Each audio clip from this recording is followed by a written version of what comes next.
Well, what a freaking day. I can't wait to. What an amazing day. An absolutely amazing day. Wow. I'm still like in shock. It was just, this was a day I have been needing for COVID for a very long time. And it wasn't a ventilator patient. I got to try to word this carefully so as not to violate HIPAA. And I haven't, usually I play these conversations over in my mind to word them properly ahead of time. So bear with me. I haven't had a chance. I had a patient on a BiPAP, but unfortunately in the rural areas. Hey, Kimberly. Unfortunately, in the rural... Emily! Oh my God, there you are! I can't wait to share this. I'm so happy my peoples are here. My positive peoples. So this patient has been struggling. They got here, COVID, oxygenation issues as usual. We are using BiPAP filters everywhere, HEPA filters everywhere, so we are safe. But it wasn't looking good this morning, and we were doing everything we could do to keep this patient off the ventilator. This patient happens to be a prominent member of the community, and I'm not going to get any more detail than that. But what they do is very respectable to me. And it's important to me what their job is because they're very important, especially for what I'm doing. So we were working together because hey David, I didn't have a specific part for the BiPAP. I needed to put the patient on a different BiPAP because I needed more control. And there's a blue elbow that goes on those masks so the carbon dioxide gets exhausted and you don't rebreathe it and get hypercapnic. You know, that word that people want to use for masking. Let's use it in a real technical way that we do. But we don't have it. And I worked with the patient because of their position in the community. They have a lot of connections. I have been on the phone with a doctor across the country in Illinois, the patient's family members, patient's friends. I had a personal phone call from the patient's sister, I believe, thanking me for what I busted my ass for 10 hours getting this patient oxygenated. And we worked together with the patient. I mean, you don't usually work with your patient, you work with other facilities. But the teamwork that was displayed today in this small community hospital was absolutely amazing. And the patient, we played with this a lot, and I'm good with my machines, but we wound up changing the patient and oxygen improved, doing very well right now. And I'm off until Monday, and I really hope when I come back that patient is off the Scuba Steve mask and that I can talk to them further, but they were so appreciative. I mean, I went above and beyond what normally you would do as a therapist on the floor, but I did it because I did not want to see this patient ventilated, and what they do is really important to me, and I didn't want to lose that in the community here because they need this individual. So it was just very rewarding, and it wasn't even the can somebody tag Jennifer Bernadette for me? She wanted me to do that, and I can't do it from here. But maybe I can. Let me take a look here. I don't know what these options are. Those are my viewers. Hang on, guys. I'm trying to play with... here, hang on. I gotta find her name. Bear with me. Okay, I got it sent. I figured it out. But it was just an amazing day as a respiratory therapist to have those accomplishments. I mean, this is a small hospital. It's smaller than the one I worked at in Mount Pleasant. And we were very busy with oxygen today. We had a lot of oxygen issues, and the problem is we don't have a lot of equipment. It's going to the hard-hit areas, and we need it here.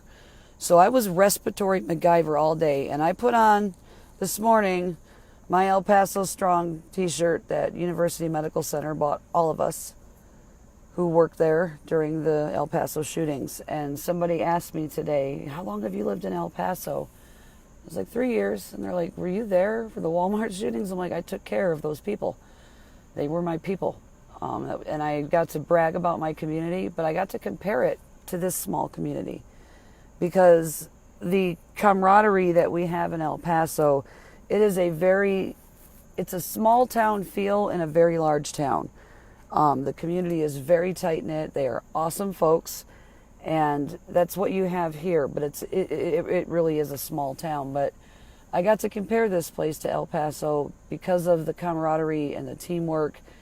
And everybody here has been I love working in the South. You know, you get to call people honey bun and stuff and not be accused of sexual harassment like I did in Michigan when I worked in the probation department. Yeah.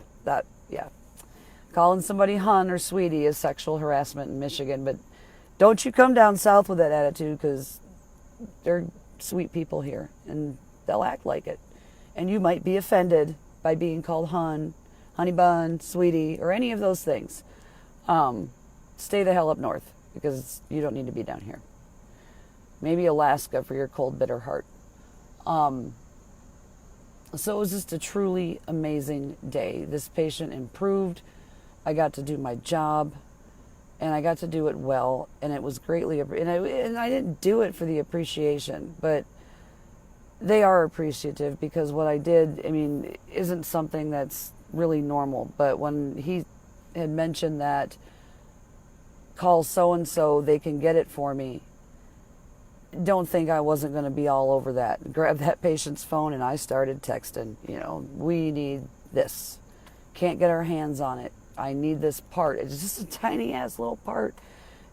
And what's really funny is every small county, tiny hospital that I go to, I hear, oh, you have big ideas, we can't afford that.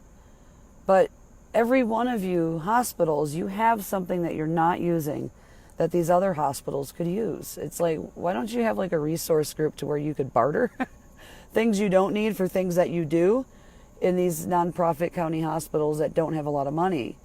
In El Paso, my big idea is we can't, oh, you have rotoprone beds up there, we can't afford that.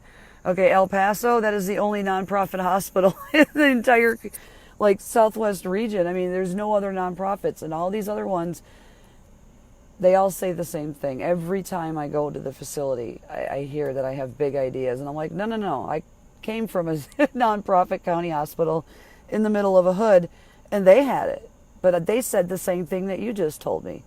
So everybody has something that we can benefit. Mutual gain. That's what I'm doing this whole veteran project for. Mutual gain. To benefit each party. And yes, you're still alive. You're just busy, Emily. So it's just been a really, really amazing day, and I'm looking forward. I'm going to travel up to North Carolina, I believe, and Pennsylvania, Maryland area. So I'm going to have a nice long weekend, do some visiting, and so yeah, that was my kind act today, to be selfless, to put somebody else first. And you know what was really funny? One of those COVID groups, there was some nasty people in there telling me that, oh, your bedside manner is horrible. I'm like, really? I just got a personal phone call from a patient's family member about my bedside manner being, spectacular. So go ahead and say what you want, but you really don't know what I do for my patients. And people are just crappy. They're just hateful. And I'm not going to deal with it, and so I really needed that today. I will, Emily. I needed that. I needed this positive experience with COVID today, because everything has been so freaking negative. I have been so excited to talk to patients. My patient that I spent hours with yesterday got discharged today. No shaking anxiety, no trembling. I don't even know if I told you guys about that patient because I didn't do a video last night. I went into this patient's room and they were shaking, shaking. And they had mentioned that they had a very rough night and they did not sleep well. So we talked about meditation. And they had mentioned that they like to listen to gospel, and they're elderly, and they're one of those individuals that take care of everybody else and don't take care of themselves, and they give of themselves more than they take.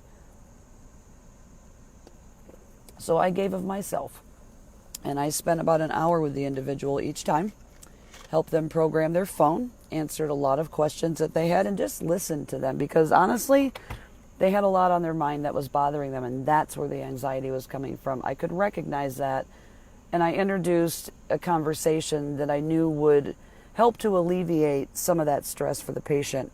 By the time I left yesterday, they were very happy, color to their face, and when I came in this morning, they were just smiles, and that, no shaking, none.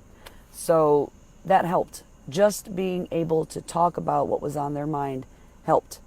So 2 really positive experiences with COVID, and I desperately needed that. And I can't wait. I mean, sitting here in the foothills of the Smokies is just freaking amazing. I mean, the greenery and the trees, it's just beautiful. It's meditative. It's peaceful. I can't say enough great things about this place. It was a good day. I feel like Ice Cube. Today was a good day. So, excuse me, Coca-Cola. I still challenge you to do something kind for somebody and share it. Tag it on this post. Just one kind thing. I want to hear about something kind. I want to see kind things happen. I'm tired of the negative. I want to see people flooding Facebook with positive crap. Drown out the negative. I will share every story that you guys have for me, just to drown out people on my news feed who want to be negative. Just flood it. I want to see kindness. I'm going to work on that sneaky card thing. I want to order that, and you can create your own cards. So I offer you another challenge. If you can't do anything else, create your own card and share it. What a good day. What a good day. There you go.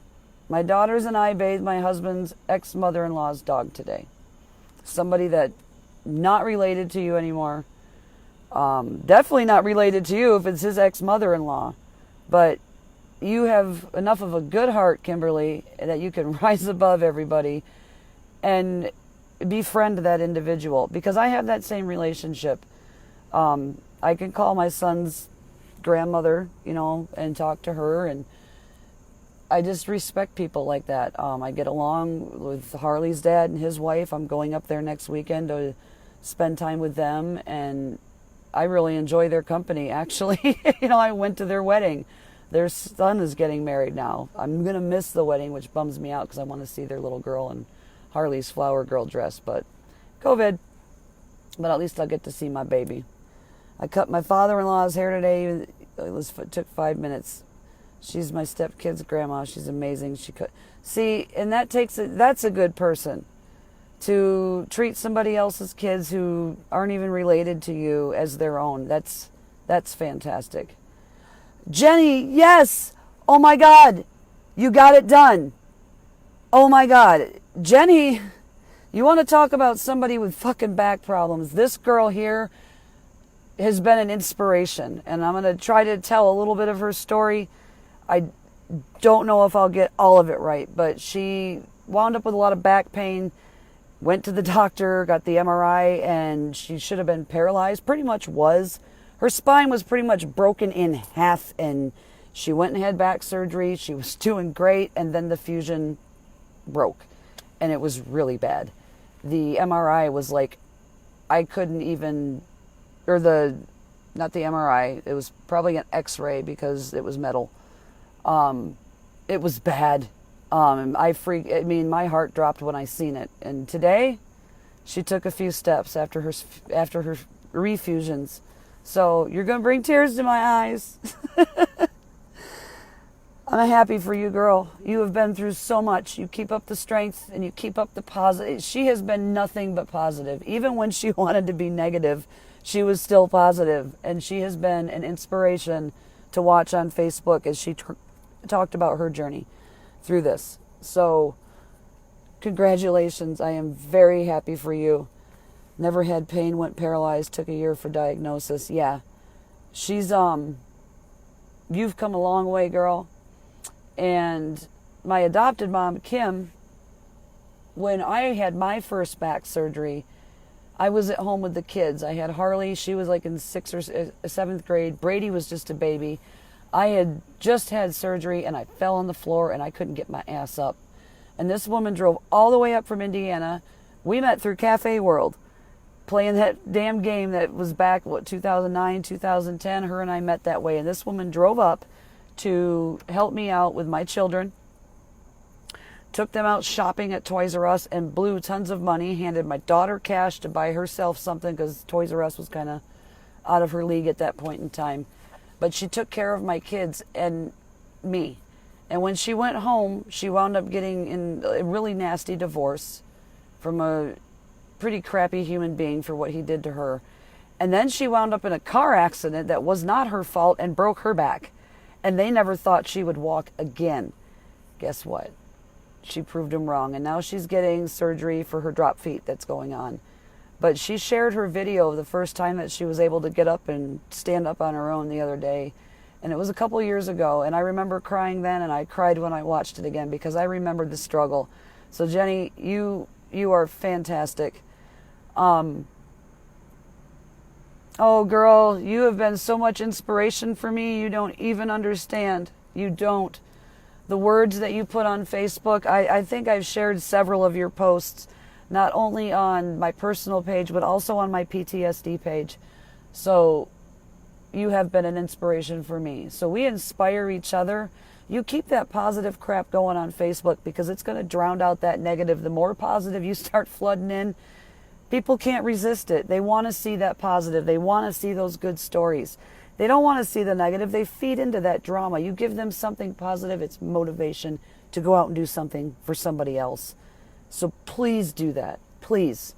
I cannot stress it enough. Just start flooding positive stuff on Facebook. Acts of kindness. I want to see random acts of kindness all over Facebook. I challenge you. I want to see cards made. I want to see what you do with your cards. I next week I get paid Friday, and I sort of got to buy these things for everybody who can't afford them. We're going to do something with these. Got to stay positive. Being in Gladwin, we it's a small town. When you live there forever, it's screw Gladwin, but it's a small town, and look how everybody came together after the floods. So there really are good people and positive folks. You just have to drown out that negative. Don't let it be heard. Just mute it. Just mute it. If we didn't give so much attention to a lot of these negative matters, it wouldn't get so much attention. Don't give it attention. If the media is not getting a story and a reaction, are they going to continue reporting the same crap? Let's play reverse psychology with the mainstream media, folks. Don't react to their drama. Simple as that. If you don't give them a story, they have nothing. Take it away. Take their power away. We have the power to do that. So, hijack the mainstream media with positive shit. Don't react to their drama. React to the positive stuff and leave the negative alone. Let those viewer ratings drop. Unlike the pages. Drop the likes. Drop the reactions. Don't even give it attention. If you give an angry face, it is still a reaction in the eyes of Facebook, and it promotes that. Just don't react. It's an emotional reaction. Just don't do it. Ignore it. Oh, girl, you're going to have to watch the video because I'm getting ready to get off. It was a great day. You have to watch the video. That's all I got to say. So, random acts of kindness. Ignore the media. Don't play into their storylines. And do something positive for other people. I'm going to drive back to the house and enjoy an evening. It's kind of sprinkling a little bit, and I'm going to sit on that patio, enjoy that waterfall, try to massage the knots out of my neck.